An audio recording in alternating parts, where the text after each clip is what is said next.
இது ஒரு முள்ளம்பன்றி. என்னோட ஒவ்வொரு முள்ளையும் உங்க பேர் தான் எழுதி இருக்கு.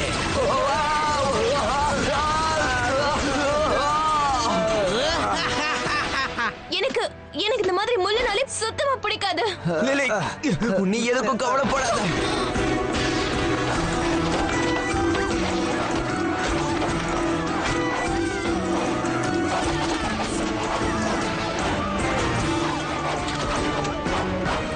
என் சக்திக்கு முன்னாடி நீங்க எல்லாம் ஜுஜுபி.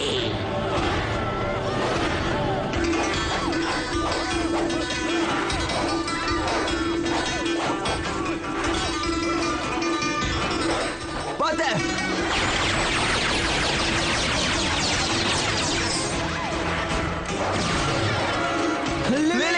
எல்லோ ரேஞ்சரோட கதை முடிஞ்சது. இன்னும் 2 பேரு தான் பாக்கி. உங்க கதையையும் நான் கூடிய சீக்கிரம் முடிச்சிடுவேன்.